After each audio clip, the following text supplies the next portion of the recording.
Boa tarde, colegas internautas do Facebook, YouTube, Twitter e algumas páginas do WhatsApp. Aqui Marcos Valério Rocha em nosso canal Aclarando Caminhos em Casa. Hoje, um domingo, dia 19 de novembro de 2023, 33º domingo do tempo comum. Entramos na penúltima semana do tempo comum da igreja. Isso é uma semana que inicia, na outra já é o final do ano litúrgico. E nós já falamos que a igreja nesse período costuma refletir sobre o final dos tempos. Isso naturalmente sempre tem alguma coisa nesse sentido. E esses dias, por conta do calorão que fez, né, um calor não muito comum para a primavera ainda, né? O verão começa dia 23 do mês que vem, na véspera de Natal, antevéspera de Natal, aliás. E vemos a ideia também dentro desse clima da questão do fim do mundo, né? Se o mundo vai acabar ou não.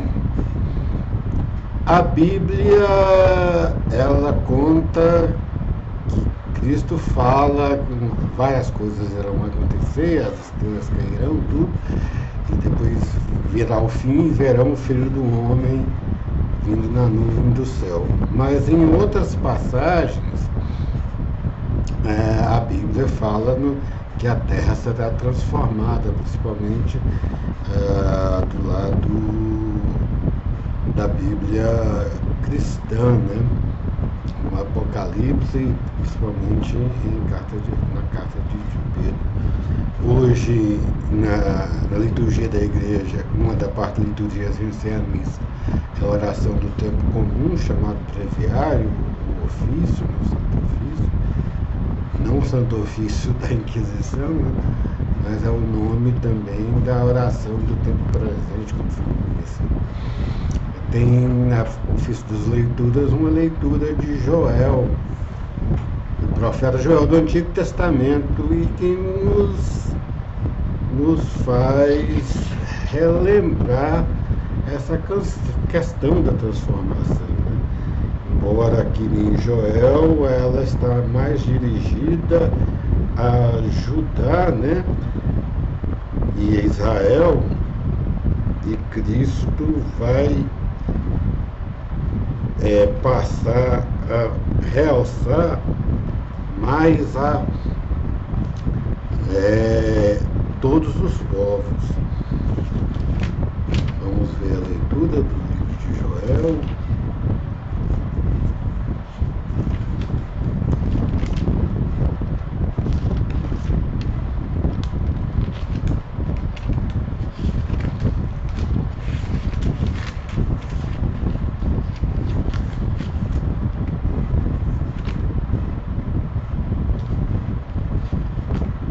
Joel, é o capítulo 2 e o capítulo 3, uma parte.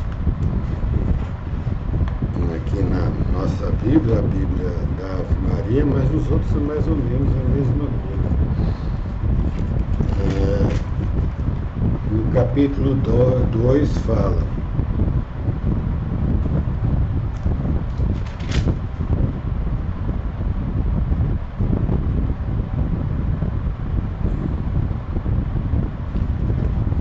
a partir do versículo 18. O Senhor defensou a sua terra, teve compaixão de seu povo. O Senhor respondeu ao seu povo: vou mandar-vos trigo, vinho e óleo, e deles sereis fartos, e não vos farei mais objeto de opróbrio diante dos pagãos. Afastarei de vós aquele que vem do norte, e lançá-lo-ei para uma terra árida e deserta, sua vanguarda para o mar oriental e sua retaguarda para o mar ocidental. Exalar-se-á um mau cheiro dali e um cheiro de podridão.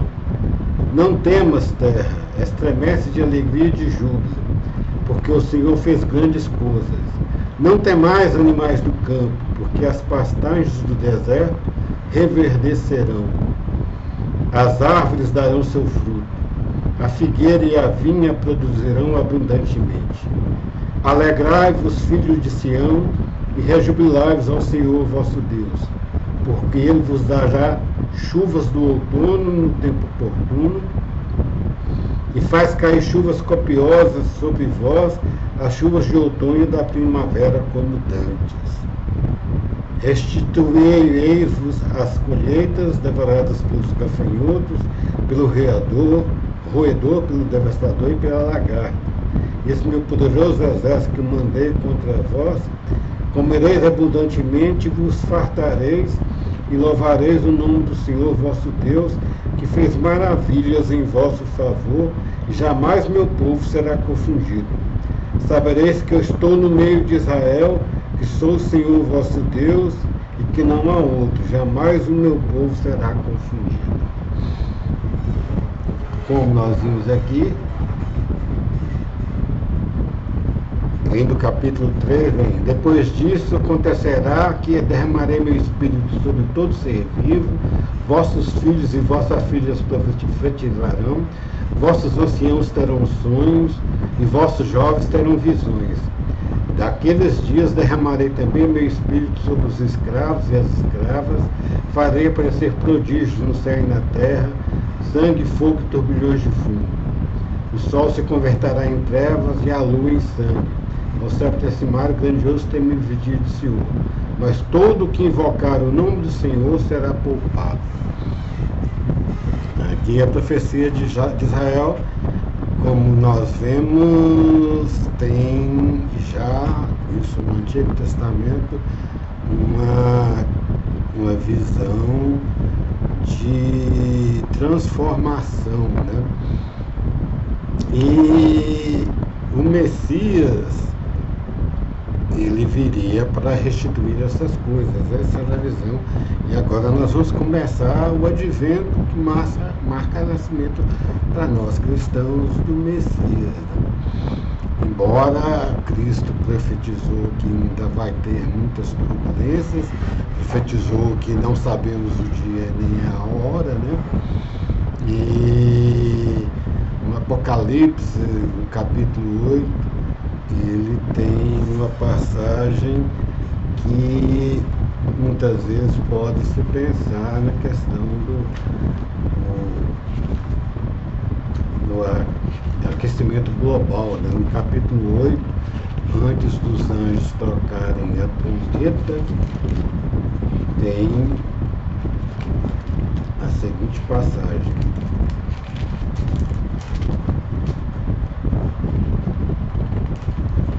as trombetas, né? Cada um dos anjos trocarem as trombetas, né? Adiantou-se outro anjo e pôs-se junto ao altar com um turíbulo de ouro na mão. Foram-lhe dados muitos perfumes para que oferecesse com as orações de todos os santos no altar de ouro que está diante do trono. A fumaça dos perfumes subiu na mão do anjo com as orações dos santos diante de Deus. Depois disso, o anjo tomou o turíbulo, encheu de brasa do altar e lançou-o por terra. E houve trovões, vozes, relâmpagos. Então os 7 anjos que tinham as trombetas prepararam para tocar. Aqui dá uma conotação dessa questão do fogo, né? Que muitas vezes a pessoa já começa a falar. E tem um paralelo com Pedro também, que Pedro fala que haverá as coisas duras se derreterão, né? A segunda carta de Pedro, mas depois ele vai falar que nós vemos que haverão novos céus e nova terra.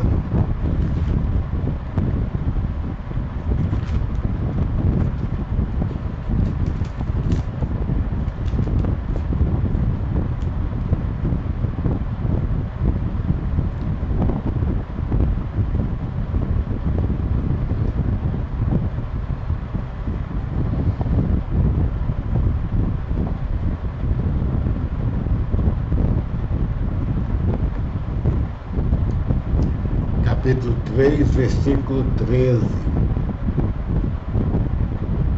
Nós, porém, segundo sua promessa, esperamos novos céus, uma nova terra, nos quais habitará a justiça. Então, como nós vemos, fica no suspenso, haverá um fim, mas imediatamente haverá uma transformação, né? Isso é que nós esperamos, isso que nós viemos resgatar, e agora com o clima do Natal, essa lembrança volta de novo, né, em outras leituras, nos chamados tempos messiânicos. Mas, como diz Santo Agostinho, que no fim das leituras, né, as pessoas que viram a primeira vinda, ela é uma prova que haverá uma segunda vinda. E como nós vimos as leituras, não é para as pessoas se apavorarem, nem ficarem temerosas, mas se alegrar, porque haverá uma transformação para o bem de todos, né? Então, tem as várias figuras das colheitas, do vinho, das alegrias, do ancião que sonha. É muito difícil uma pessoa chegar a uma certa idade, já não dá conta muito, ela tem muito sonho, mesmo sonho figurativo, né? Projetos, tudo, né? Mas essa visão figurativa, embora Cristo, a única descrição que ele deu sobre o que será esses tempos, né, é que as pessoas serão como anjos do céu. Isso falou isso, uma das passagens. Mas, mudando de assunto, com o aquecimento global, é uma pá de cal num sistema de produção que praticamente já havia morrido. Ele agora é a pá de cal sobre o túmulo do sistema capitalista, como ele foi projetado e como as pessoas veem, em geral, principalmente da esquerda, né, esse sistema, aquele sistema da pessoa rica, poderosa e o povo passando fome, tudo, né? Essa mentalidade não existe mais. Ela perdurou até o início do século XX, né? Mas a partir da Segunda Guerra Mundial, a partir dos modelos de Ford, Taylor, e principalmente das décadas de 50 e 70, houve uma pá de cal nessa visão, né, de produção excludente que caracteriza aqueles que criticam o capitalismo. E o capital em si, ele não está mais em função somente de uma classe de pessoas, né, aquele capitalista, inclusive objeto de uma história cômica, né, uma paródia, né, famosa, e outras histórias como o desenho animado dos Flintstones, com o seu Pedregulho, né, o Jetson, com o chefe dele, que eu esqueci, mais recentemente na Família Dinossauro, né, com aquela pessoa que ficava lá tudo e oprimia, tudo, né, não existe mais isso. E esse capitalismo acabou. Existe hoje a figura do capital muito mais como um dado contábil, né, para medir a saúde financeira de uma empresa, né, mas toda empresa persegue um objetivo social hoje em dia. E o que descaracteriza essa visão de capitalismo antigo. E agora mesmo essa produção do tipo capitalista em seus padrões de exploração energética, né, estão sendo questionados, porque vai inviabilizar inclusive a existência das classes produtoras, né? Então, o que nós estamos vendo é um modelo de produção com fortes doses de democracia social e ambientalismo. Isso que nós estamos vendo.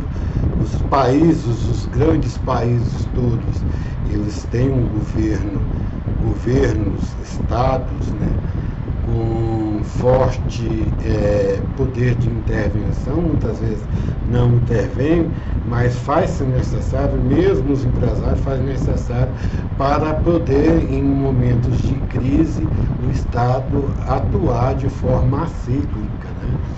Então não se pode desprezar isso. Tem um Milei aqui na Argentina que quer fazer uma liberação geral, que nem Trump, nem a direita europeia, eles têm essa visão de Estado que ele tem, né? Trump propunha fazer que o Estado amparasse, né, os trabalhadores do cinturão da ferrugem nos Estados Unidos, e a Marine Le Pen na França e alguns partidos de direita na França se opuseram à reforma previdenciária de Macron, que é um de centro, né? A reforma dele é muito mais direitista e muito severa com as pessoas, os trabalhadores que estavam se aposentando. Marine Le Pen se opôs a isso, né? E então ela, se opondo, ela queria que o Estado amparasse essas pessoas que estão se aposentando. Na Inglaterra, Margaret Thatcher cortou muitos benefícios sociais no seu governo, um dos maiores governos direitistas que teve, mas preservou o sistema de saúde que até hoje é estatal. Essas são as nuances que nós estamos vendo e que dá para nós falarmos que aquele capitalismo que nós vimos sempre, e principalmente a esquerda vê, né, que só vai causar miséria, tudo, né?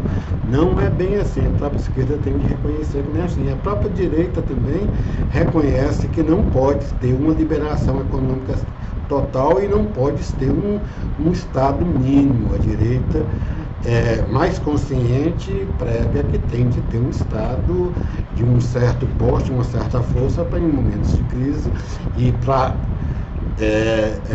intervir na economia de forma acíclica e também para amparar as pessoas. As pessoas de direita mais consequentes, elas pregam a não intervenção em geral fora do Estado, mas não pegam um Estado mínimo. Acho que ninguém da direita bem consciente prega isso. Então, nós agora vamos voltar ao advento, vamos fazer as reuniões mais em torno, e sempre fazemos, como é tradição, né, das velas do advento, e como preparação do Natal e depois a novena do Natal. Boa tarde a todos.